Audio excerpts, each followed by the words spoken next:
तो hello everyone. आज हम लोग MT12 का यहाँ पर रिकॉर्डिंग करने जा रहे हैं और डिस्कस करने जा रहे हैं। तो which one of the following nitrogen containing compound does not give Lassaigne test. तो देखिए लेसाने टेस्ट के लिए सबसे पहली बात तो ये है कि उसमें जो एलिमेंट है आपका वो प्रेजेंट होना चाहिए कार्बन के साथ में, है ना। तो सबसे पहली चीज़ तो आपको वही देखना था कि ऑर्गेनिक कंपाउंड होना चाहिए, लेकिन यहाँ पर देखोगे अगर हाइड्रोजन, तो हाइड्रोजन होता है आपका NH2 और NH2 अगर है तो उसमें आपका लेसाने टेस्ट हो ही नहीं सकता है, क्योंकि दोनों ही नाइट्रोजन है केवल, है ना। तो ये कंपाउंड बनाएगा नहीं, तो हमारा ऑप्शन हो जाएगा डी। नेक्स्ट अगर बात करें Lassaigne test is used for detection of, तो लेसाने टेस्ट का जो यूज़ करते हैं हम लोग वो करते हैं किस किस के लिए, nitrogen, sulphur, phosphorus and halogen के लिए। इनके लिए हम लोग प्रिपेयर करते हैं लेसाने टेस्ट। तो जो नाइट्रोजन होता है वो साइनाइड में कन्वर्ट होता है, सल्फर सल्फाइड में, फॉस्फोरस फॉस्फाइड में और एक्स हेलाइड में कन्वर्ट हो जाता है ना। तो ऑप्शन हो जाएगा हमारा थर्ड। नेक्स्ट अगर बात करें using column chromatography mixture of two adsorbent two compounds A and B was separated, A eluted first. इसका मतलब ये होता है बेटा कि ए जो है उसने पहले चढ़ना स्टार्ट किया। जैसे ये अगर मान लो पेपर क्रोमेटोग्राफी है, वैसे कॉलम का दिया है, तो कॉलम अगर सपोज करो इसी को कॉलम मान लो, तो यहाँ पे क्या होगा, ए का इल्यूशन फर्स्ट हो रहा है, और ए का इल्यूशन फर्स्ट हो रहा है मतलब ए क्या होगा, पहले से चढ़ना शुरू करेगा, और चढ़ना शुरू करेगा तो यहाँ पर बोल रहा है वो कि दिस इंडिकेट्स बी हैज़, तो बी धीरे धीरे चढ़ेगा, यानी बी धीरे धीरे चढ़ रहा है तो उसके लिए जो RF वैल्यू होगी वो कम होगी। क्यों कम होगी, क्योंकि उसका एड्जॉर्प्शन क्या हो रहा होगा वहाँ पर ज़्यादा हो रहा होगा, इसलिए वो धीरे धीरे चढ़ रहा होगा। तो लो RF वैल्यू होनी चाहिए और स्ट्रॉन्गर एड्जॉर्प्शन होना चाहिए।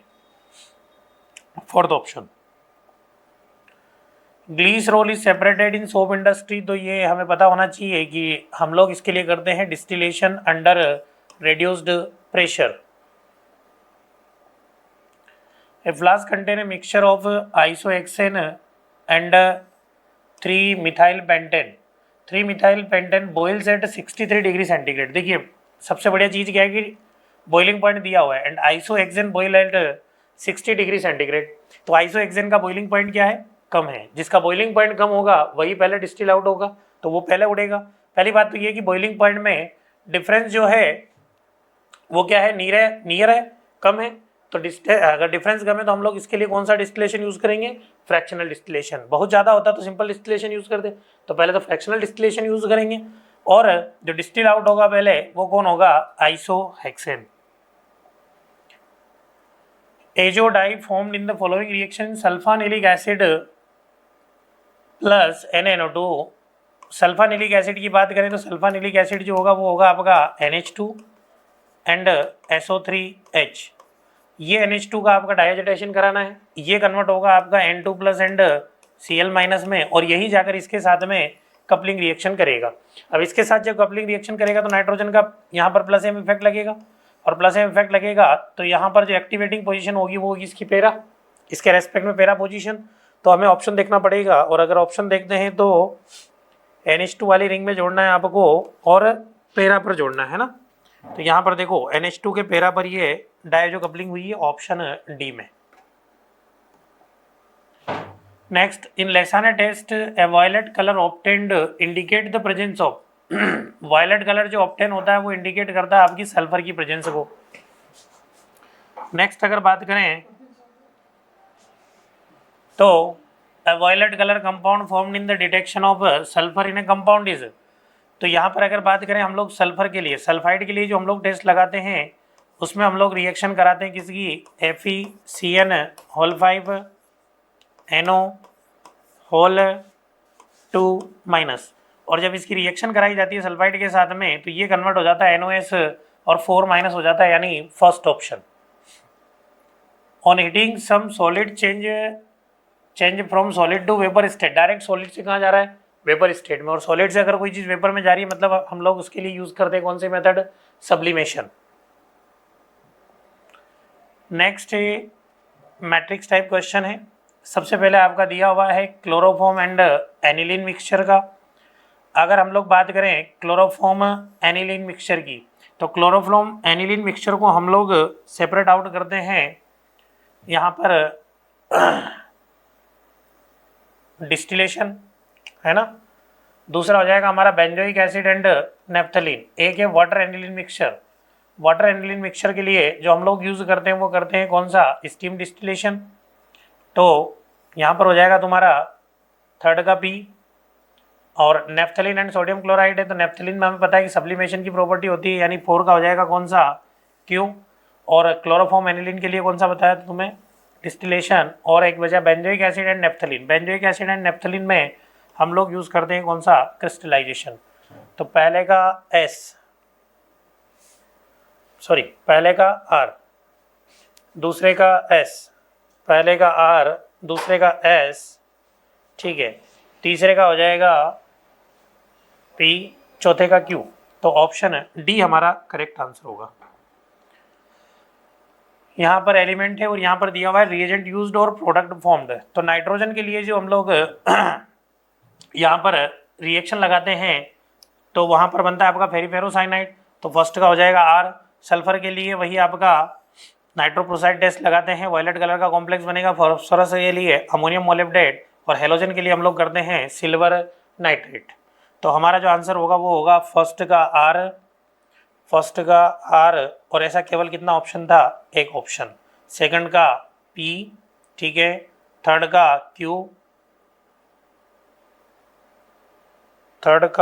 क्यू, ऐसा ऑप्शन में ही नहीं दिया है। लेकिन पहले का आर भी और कहीं पर नहीं है ना। थर्ड का यहाँ पर क्या करना, क्यू की जगह पर थर्ड का एस, 4 का क्यू हो जाएगा, ठीक है। Thin layer chromatography is an adsorption chromatography, बिल्कुल सही है। Thin layer silica gel is spread over a glass plate of a suitable size in thin layer chromatography which act as an adsorbent. ये भी बिल्कुल सही स्टेटमेंट है। तो दोनों स्टेटमेंट अपने अपनी जगह पर करेक्ट है। तो ये था हमारा डिस्कशन। Thank you. तो गुड आफ्टरनून बच्चों। तो आज हम लोग टेस्ट सीरीज का हमारा 12 का डिस्कशन करने जा रहे हैं, ठीक है। और जिसमें जो आपका ऑर्गेनिक का जो पहला क्वेश्चन है बायोमोलिक्यूल से रिलेटेड है, ठीक है, जिससे पूछ रहा है कि ग्लाइकोसाइडिक लिंकेज, किसके बारे में पूछ रहा है हमारा, glycosidic linkage between C1 of alpha glucose and C2 of beta fructose found in. तो आपको पता है जो सुक्रोज होता है, सुक्रोज में क्या हमारा अल्फा डी प्लस ग्लूकोज और क्या हमारा बीटा डी माइनस फ्रुक्टोज से बनता है। और ग्लूकोज का C1 कार्बन की हाइड्रोक्सी ग्रुप आता है और फ्रुक्टोज का क्या हमारा C2 कार्बन का आता है। तो ये क्या हमारा सुक्रोज में ये लिंकेज पाया जाता है। लेकिन क्या आ जाएगा आंसर हमारा इसका, सुक्रोज हो जाएगा। अगले क्वेश्चन की तरफ बढ़ते हैं हम लोग। हाइड्रोलाइसिस ऑफ सुक्रोज, सुक्रोज की हाइड्रोलाइसिस से क्या एक सुक्रोज किससे बना हुआ है, तो ग्लूकोज और फ्रुक्टोज से बना हुआ है। ग्लूकोज का अल्फा फॉर्म है और सुक्रोज का क्या हमारा बीटा फॉर्म है। ग्लूकोज का अल्फा प्लस और बीटा, फ्रुक्टोज का बीटा माइनस है। इसलिए सुक्रोज की जब हाइड्रोलाइसिस करेंगे तो अल्फा डी प्लस ग्लूकोज और बीटा डी माइनस क्या हमारा फ्रुक्टोज दे देगा। इसका आंसर क्या हो गया हमारा, थर्ड हो गया।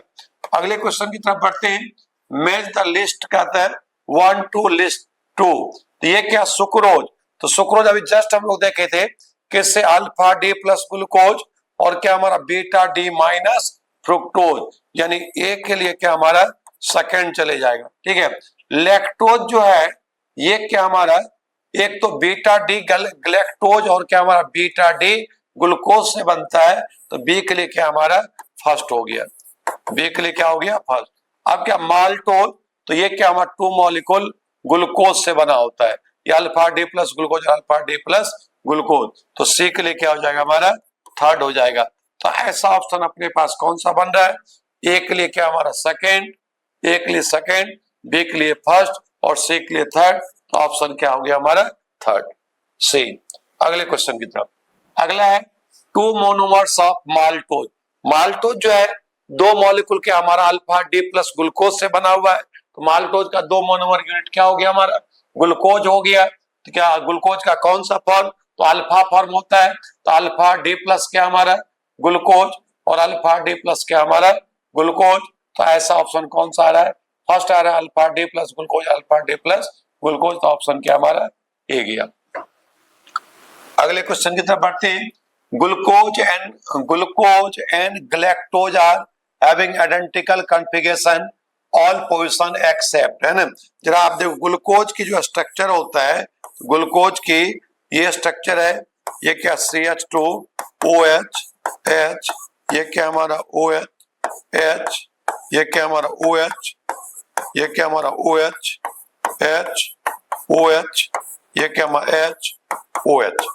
अब जरा देखो ग्लूकोज के हीमियोस्टिकल कार्बन पे जब OH ग्रुप CH2OH के अपोजिट होता है तो इस फॉर्म को क्या बोलते हैं हम, अल्फा डी प्लस क्या हमारा glucose, alpha D plus glucose. तो ग्लूकोज और गैलेक्टोज जो होता है C4 इपीमर्स होता है, दोनों में अंतर क्या होता है, ग्लूकोज और गैलेक्टोज में ग्लूकोज के 4 नंबर कायरल कार्बन की कॉन्फ़िगरेशन, यानी कि हमारा ये OH, ये क्या CH2OH H, ये क्या हमारा H OH, ये क्या हमारा OH और ये क्या हमारा H, लेकिन 4 नंबर का जो ग्लूकोज का है ये OH ग्रुप है, जब ये ऊपर की तरफ चले जाएगा तब ये क्या हो जाएगा, हमारा गैलेक्टोज हो जाएगा। तो ये जो कॉन्फ़िगरेशन में चेंजिंग आता है ग्लूकोज और क्या हमारा गैलेक्टोज में, ये C4 कार्बन पे कॉन्फ़िगरेशन चेंज होता है, इसलिए ग्लूकोज और गैलेक्टोज जो है C4 इपीमर्स है, दोनों का स्ट्रक्चर सेम होता है, लेकिन 4 नंबर पे OH की कॉन्फ़िगरेशन क्या होता है, चेंज हो जाता है। अगले क्वेश्चन की तरफ, अगला क्वेश्चन है क्या हमारा, match the item row 1 with row 2।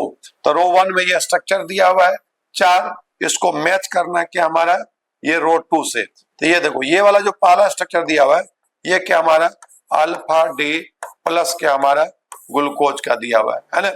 और ये वाला स्ट्रक्चर देखें तो ये क्या हमारा, ये हेमिस्टल कार्बन पे अगर OH ग्रुप नीचे की तरफ होता था अल्फा, ऊपर की तरफ होता क्या हमारा बीटा, ये क्या हमारा बीटा डी प्लस क्या हमारा ग्लूकोज का। इस स्ट्रक्चर को चेक करें तो ये क्या हेमिस्टल OH ग्रुप क्या हमारा नीचे की तरफ है, तो ये क्या हमारा फ्रुक्टोज का है अल्फा डी क्या हमारा माइनस क्या हमारा फ्रुक्टोज, और ये क्या हमारा ये आपका ये OH का हेमिस्टल पे जो OH CH2OH की तरफ है, ये क्या हमारा बीटा डी माइनस क्या हमारा फ्रुक्टोज। तो अब ऐसा ऑप्शन कौन सा आ रहा है, ये क्या हमारा ए जो है क्या alpha D plus glucose, B क्या हो गया बीटा डी क्या हमारा ग्लूकोज। तो ऐसा ऑप्शन कौन सा आ रहा है, ये फर्स्ट वाले में अगर हम मैच करें यहाँ पे एज ए के लिए क्या आ गया हमारा, ए के लिए आपका आ गया क्या हमारा अल्फा डी ग्लूकोज, यानी अल्फा डी ग्लूकोज। तो इसमें कौन सा आ रहा है अल्फा डी, हाँ ये अल्फा डी ग्लाइकोपाइरेनोज। ग्लूकोज का ही दूसरा नाम क्या हमारा पाइरेनोज है, ग्लूकोज का दूसरा नाम क्या हमारा पाइरेनोज है। तो अल्फा डी ग्लूकोज बोले या पाइरेनोज एक ही बात है। तो ये देखो कहां पर आ रहा है ये ऑप्शन अल्फा डी ग्लाइकोपाइरेनोज, यानी ए जो है क्या हमारा अल्फा डी ग्लाइकोपाइरेनोज, यानी क्या हो गया थर्ड। अब बी क्या हमारा बीटा बीटा डी ग्लूकोज या बीटा डी पाइरेनोज भी बोल सकते हैं, ठीक है। तो क्या हमारा बीटा डी ग्लाइकोपाइरेनोज, यानी क्या हमारा बी के लिए क्या हो गया हमारा फोर्थ हो गया क्या हमारा बीटा डी पाइरेनोज, बी के लिए क्या हमारा 4। तो ए के लिए क्या हमारा 4 और बी के लिए क्या आ गया हमारा, बी के लिए 4 नहीं क्या हमारा सेकंड, बी के लिए क्या आ गया हमारा सेकंड।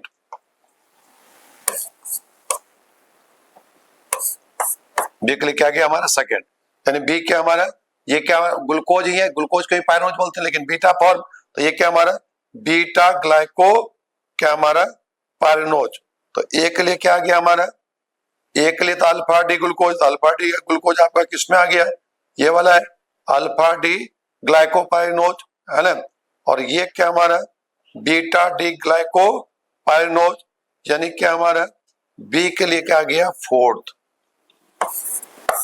बी के लिए क्या आ गया फोर्थ। उसके बाद आ जाओ ये क्या सी के लिए क्या हो गया अल्फा डी क्या हमारा फ्रुक्टोज या फ्रुक्टोफिनोज, अल्फा डी क्या हमारा फ्रुक्टोफिनोज, यानी क्या हमारा सी के लिए आया फर्स्ट। अब आ जाओ डी के क्या हमारा बीटा फॉर्म है, तो ये क्या हमारा बीटा डी क्या हमारा फ्रुक्टोफिनोज, यानी क्या डी के लिए क्या आ गया हमारा आपका बीटा डी फ्रुक्टोफिनोज, यानी क्या आ गया हमारा सेकेंड। अब ऐसा ऑप्शन कौन सा अपना बना, देखो ए के लिए क्या हमारा थर्ड, ए के लिए क्या हमारा थर्ड, ए के लिए थर्ड, बी के लिए क्या हमारा फोर्थ, सी के लिए 1, डी के लिए क्या हमारा सेकेंड। तो ये ऑप्शन कौन सा हमारा बी बन गया। ठीक है, अगले क्वेश्चन की तरफ बढ़ते हैं।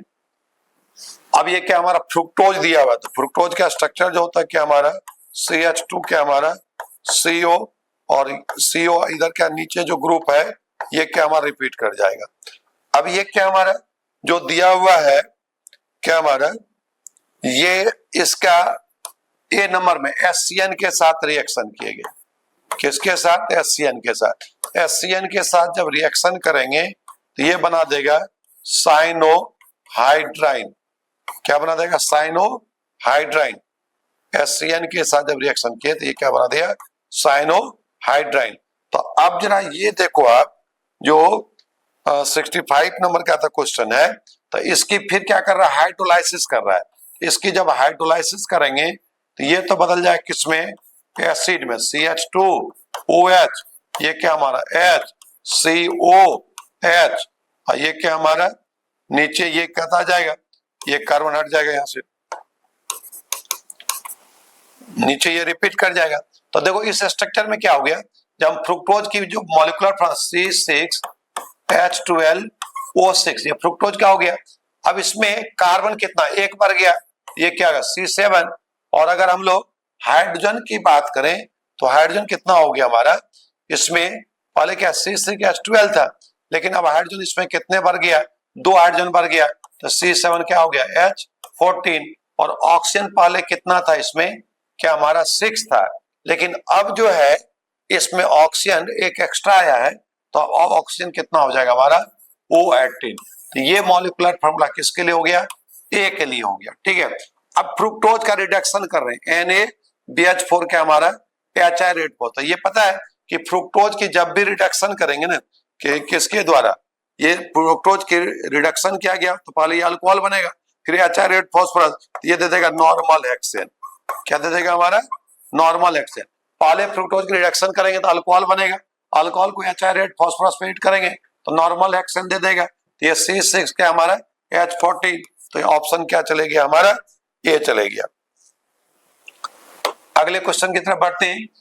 Which of the following compound beta C1 और C4 ग्लाइकोसाइडिक लिंकेज, किसमें हमारा बीटा C1 और C4 ग्लाइकोसाइडिक लिंकेज पाया था बीटा फॉर्म। तो देखो लैक्टोज जो है, लैक्टोज में क्या हमारा ग्लूकोज का क्या बीटा डी ग्लूकोज का C1 आता है, एक दूसरे क्या हमारा C4 ग्लाइकोसाइडिक क्या हमारा एक तो ग्लूकोज होता है, दूसरा क्या हमारा ग्लैक्टोज, ये क्या हमारा C1 C4। तो ये क्या लैक्टोज के अंदर लैक्टोज क्या हमारा ग्लूकोज का बीटा फॉर्म आएगा, और क्या हमारा ग्लैक्टोज का भी बीटा फॉर्म आएगा। तो दोनों में क्या हमारा इसमें सुक्रोज में क्या है अल्फा बीटा, माल्टोज में ग्लूकोज, एमाइलोज क्या हमारा स्टार्च हो गया। तो ये ऑप्शन क्या हमारा 66 का क्या हमारा फर्स्ट ऑप्शन चले गया।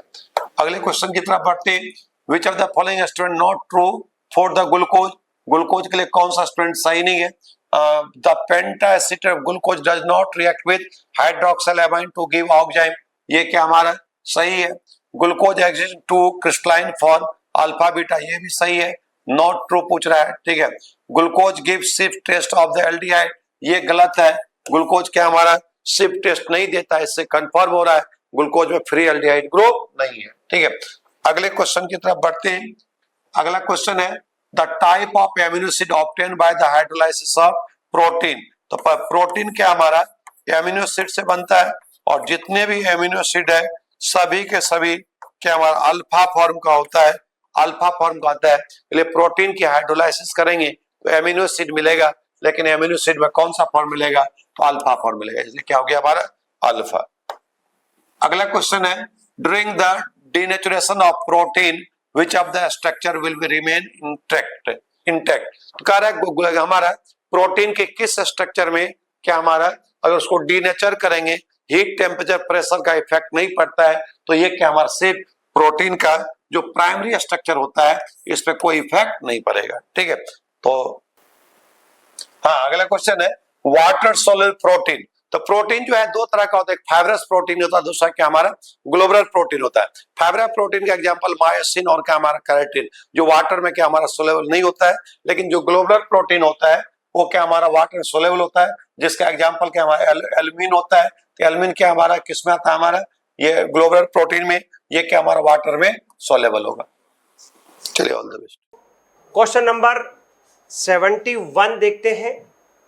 71 के अंदर आपको क्या दे रखा है कि एक तो आयरन का रिडक्शन पोटेंशियल दे रखा है और एक आपको एसएन का रिडक्शन पोटेंशियल दे रखा है और एक रिएक्शन है, इसका रिडक्शन पोटेंशियल आपसे पूछा गया है जिसमें एसएन का रिडक्शन हो रहा है। तो एसएन का रिडक्शन पोटेंशियल है 0.15 और आपके पास आयरन का क्या हो रहा है, ऑक्सीडेशन। तो ऑक्सीडेशन हो रहा है और पोटेंशियल है रिडक्शन का, तो आप कर दोगे -0.77, तो ये आंसर आएगा -0.62 वोल्ट। फर्स्ट करेक्ट आंसर इसका। चलते हैं नेक्स्ट क्वेश्चन की तरफ। Which is correct among the following given half cell EMF, इसमें से कौन सा ठीक है ये आपको बताना है।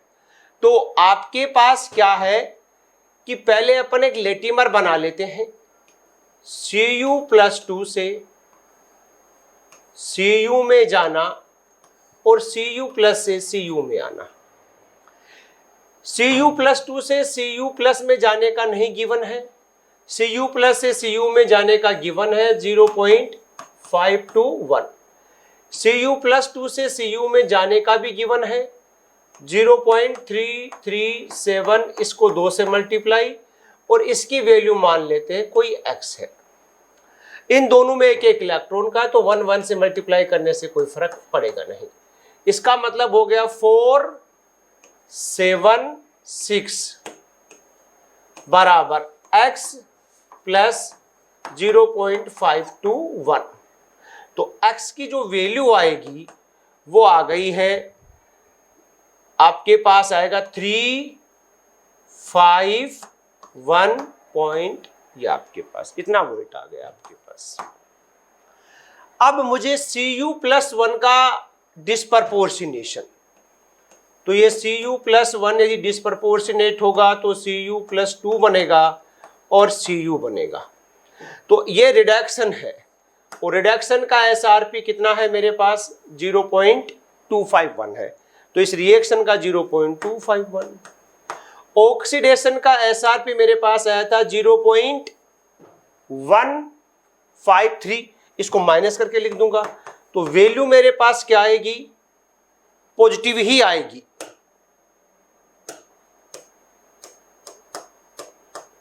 वैल्यू मेरे पास क्या आएगी, पॉजिटिव ही आएगी।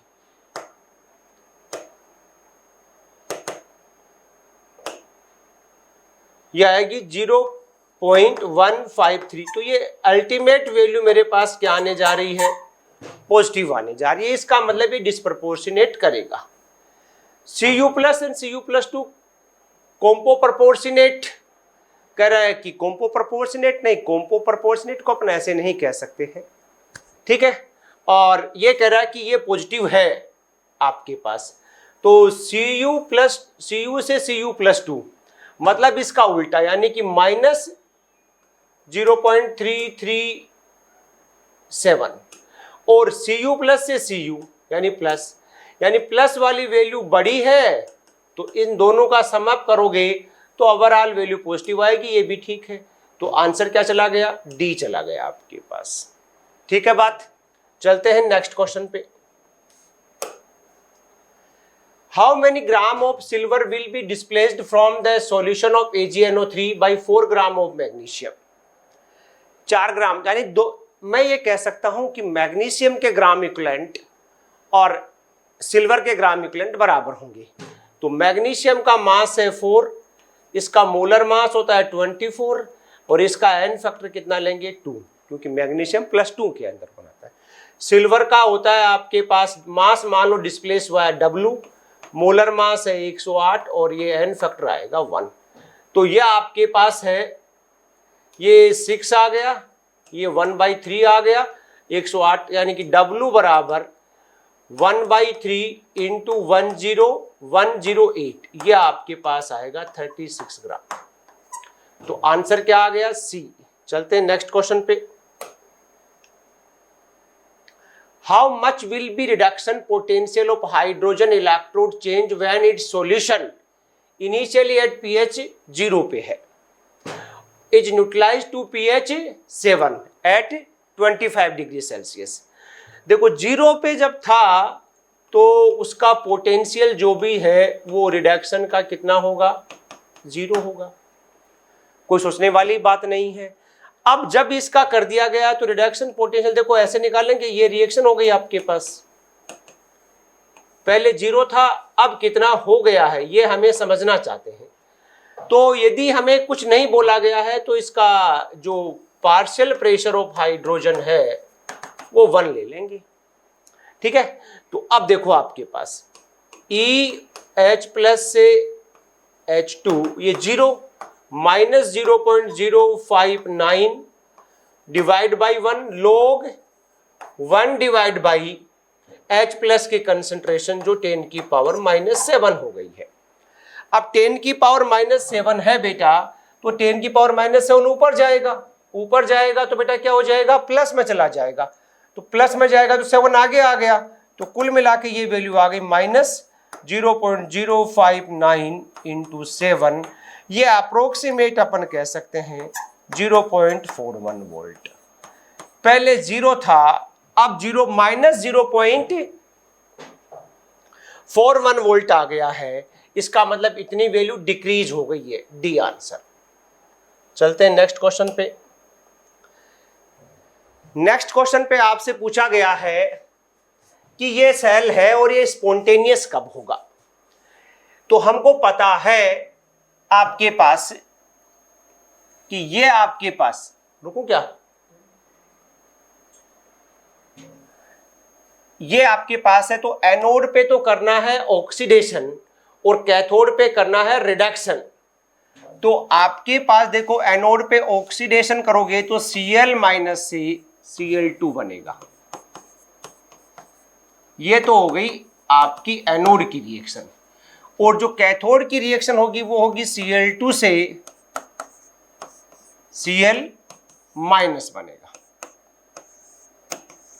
अब इसका प्रेशर तो दे रखा है, एनोड वाले का प्रेशर तो है P1 और इसका प्रेशर है P2। तो हमारे पास जब नेक्स्ट इक्वेशन लिखोगे इसकी तो E ऑफ सेल बराबर 0 माइनस 0.059 अपॉन 1 log प्रोडक्ट, देखो ये प्रोडक्ट है तो P1 ऊपर है और P2 नीचे है। ये ओवरऑल वैल्यू मुझे पॉजिटिव चाहिए क्योंकि रिएक्शन क्या है? स्पॉन्टेनियस है। ये पॉजिटिव चाहिए तो P1 अपॉन P2, यानी ये वैल्यू मुझे क्या चाहिए? नेगेटिव बनानी पड़ेगी, और नेगेटिव बनानी पड़ेगी तो P1 अपॉन P2 ये लेस देन 1 होना चाहिए। और इसका मतलब क्या हुआ? यहां से ये निकला कि P1 छोटा है किससे? P2 से। P1 छोटा है P2 से, तो ये सी आंसर आपके पास। चलते हैं नेक्स्ट क्वेश्चन की तरफ।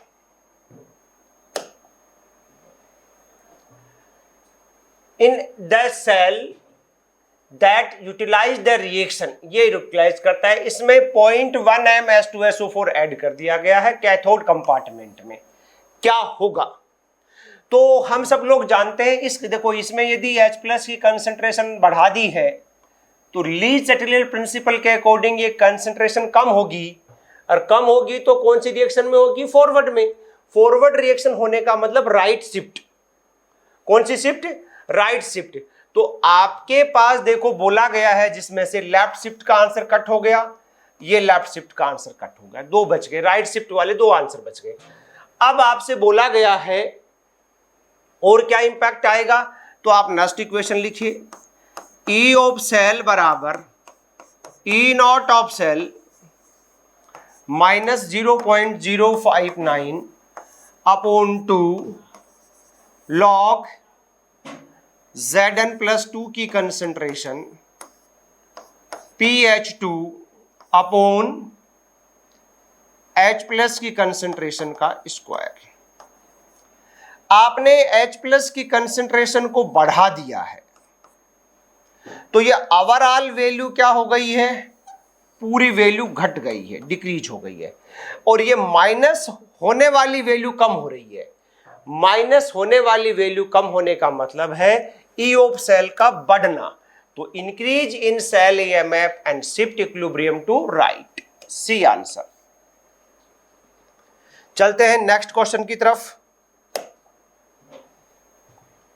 नेक्स्ट क्वेश्चन में दोनों कैथोड और एनोड कॉपर के बने हैं। जब एक ही तरह के कैथोड और एनोड बने होते हैं तो कंसंट्रेशन में कोई चेंज नहीं आता, चाहे आप 1 मोल इलेक्ट्रॉन पास करो, चाहे 2 मोल इलेक्ट्रॉन पास करो, चाहे करंट 10 मिनट पास करो, चाहे 50 मिनट पास करो, कोई फर्क नहीं पड़ता है। तो आपकी जो इनिशियल कंसंट्रेशन 1m थी 1m ही रहेगी, आंसर सी। चलते हैं नेक्स्ट क्वेश्चन की तरफ। नेक्स्ट क्वेश्चन में आपको 9.95 एम्पियर करंट को 10 मिनट पास किया है, 3 ग्राम मेटल डिपॉजिट हुआ है, मेटल का इक्विवेलेंट मास पूछा है। तो बहुत सिंपल है, फैराडे चार्ज और ग्राम इक्विवेलेंट ऑफ मेटल बराबर होंगे। तो मैं ये कर देता हूं 3 और ग्राम इक्विवेलेंट मास इसका मान लेता हूं E। आपके पास करंट है 9.95, 10 मिनट के लिए, इसको मैंने सेकंड में चेंज कर दिया है। इसको मैं 96500 से 20 से 20 क्या हो गए, कैंसिल आउट हो गए। तो E बराबर मेरे पास आ गया है 3 इंटू 965 अपॉन 9.95 इंटू 6। देखो ये कैंसिल आउट हो गया 2। यदि ये 9.65 होता तो मेरे पास 100 बनता, 100 को 2 से डिवाइड करता तो 50 आता। अब वैल्यू 9.65 से थोड़ी वैल्यू क्या बड़ी है, तो वैल्यू 100 से थोड़ी क्या, सॉरी 100 से क्या आ जाएगी, कम आ जाएगी, कम आ जाएगी। तो डिवाइड करूंगा तो थोड़ी वैल्यू 50 से क्या आ जाएगी, कम आ जाएगी। तो मेरा आंसर क्या बन गया, देखो डी बन गया। चलते हैं नेक्स्ट क्वेश्चन पे। आपके पास इसमें देखो Cl2 गैस 1 atm पे बबल थ्रू द सॉल्यूशन किया गया है, जिसमें Br माइनस और F माइनस है। तो बहुत सिंपल सी बात है कि Cl जो होता है वो Br को क्या करेगा, Br2 के अंदर भेज देगा और आपके पास खुद है Cl माइनस में आ जाएगा। तो ये Br2 को Br माइनस को ऑक्सीडाइज करेगा। Cl will oxidize Br and not F। तो आंसर क्या जाएगा, फर्स्ट। चलते हैं नेक्स्ट क्वेश्चन की तरफ। 0.1 molar solution of NaCl filled in different conductivity cell, order the equivalent conductance का फॉर्मूला ये होता है बालको, K into 1000 अपॉन N। यहां आपके पास है ग्राम इक्विवेलेंट, नॉर्मलिटी है ग्राम इक्विवेलेंट पर लीटर में। देखिए K आपका इलेक्ट्रोलाइटिक सेल पे डिपेंड नहीं करता है, इलेक्ट्रोलाइटिक सेल पे रेजिस्टेंस या कंडक्टेंस डिपेंड करती है, जो इस फॉर्मूले में आती नहीं है। तो आप चाहे किसी भी सेल में आप यूज कीजिए, K आपका सेल पे डिपेंड नहीं करता, नॉर्मलिटी आपकी सेल पे डिपेंड नहीं करती। इसका मतलब है कोई फर्क नहीं पड़ेगा, तीनों की वैल्यू क्या मिलेगी, हमको बराबर मिलने जा रही है।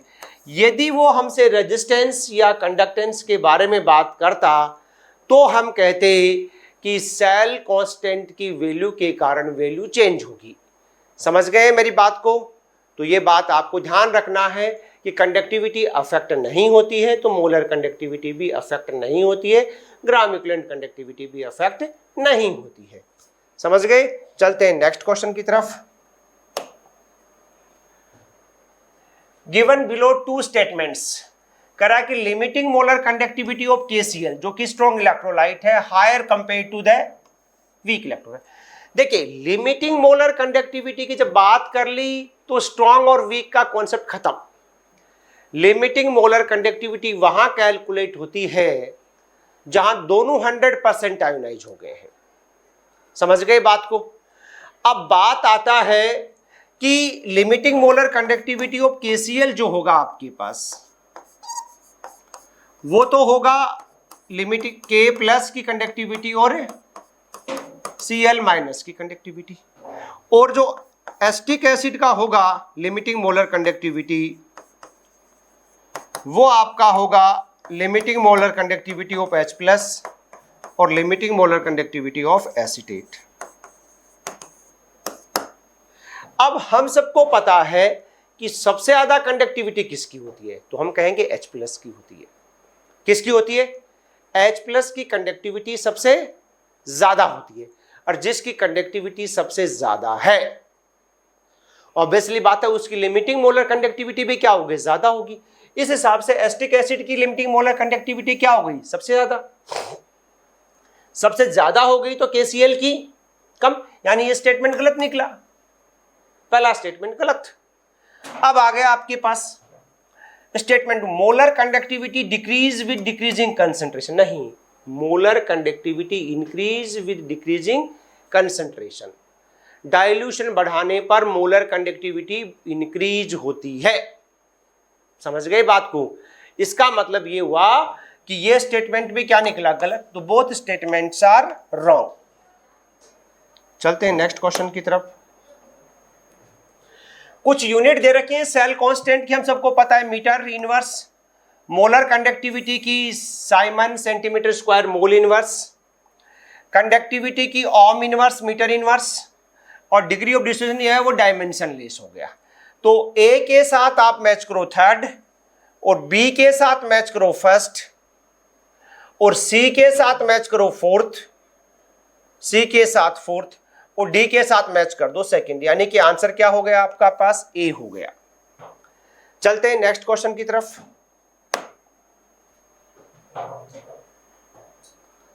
विच of the following reaction possible at anode? कह रहा कौन सी रिएक्शन एनोड पे?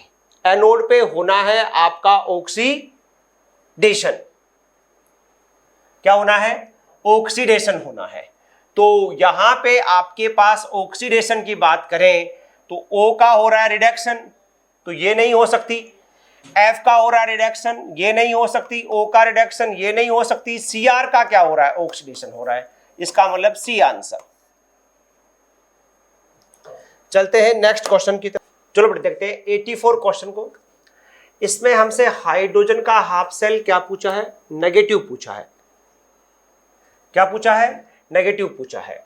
नेगेटिव पूछा है तो अपने पास ये कह सकते हैं कि H प्लस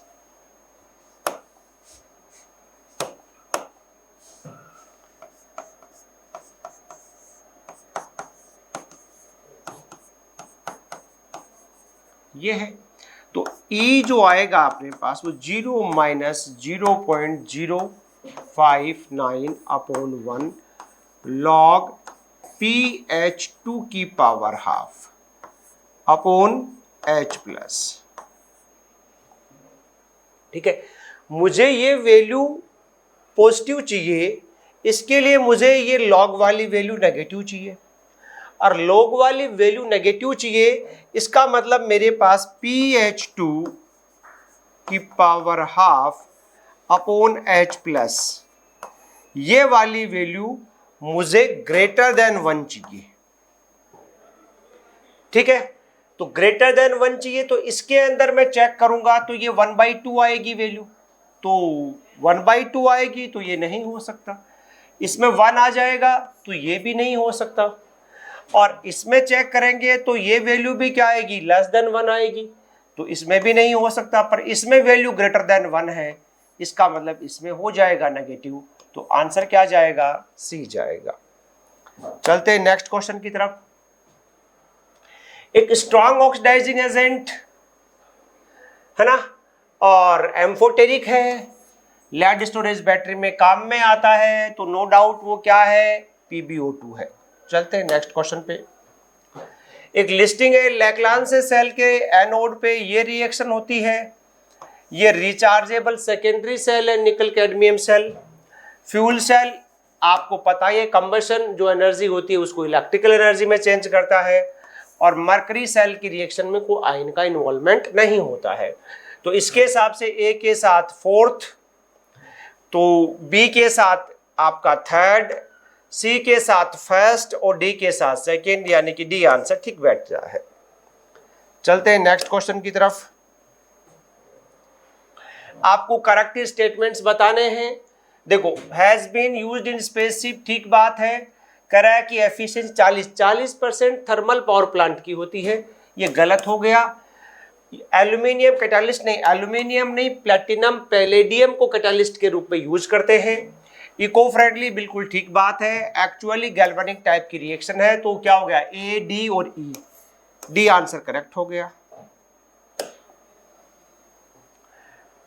आपको गलत स्टेटमेंट बताना रस्टिंग ऑफ आयरन के बारे में।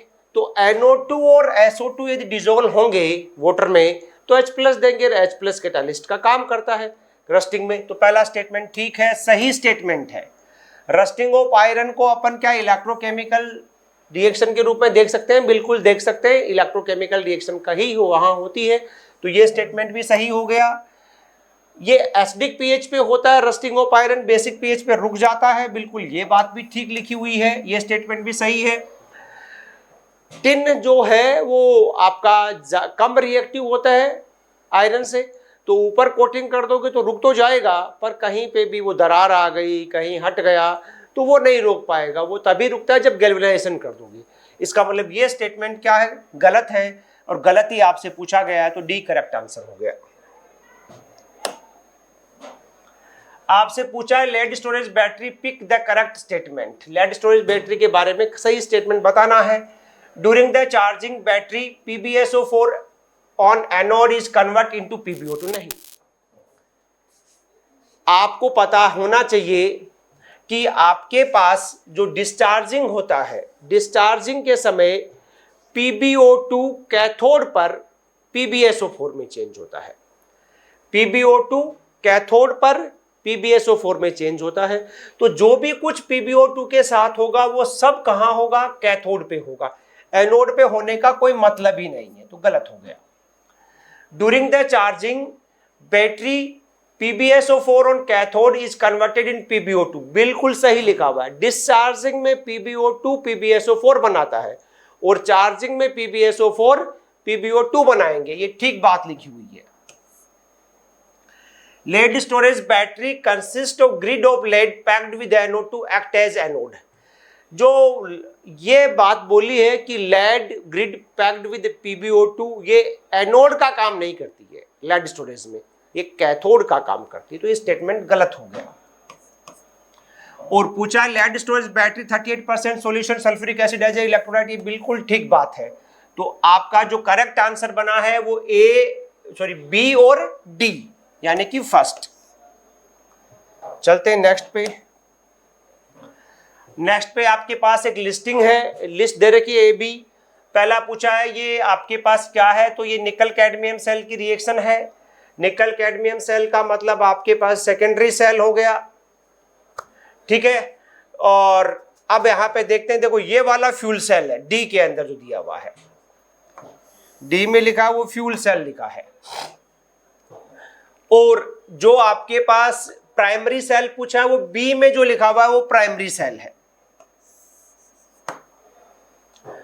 PbSO4 और ये जो ये जो है आपके पास, ये चार्जिंग के समय होने वाली रिएक्शन है, तो सी में लिखा है वो charging of lead storage battery है।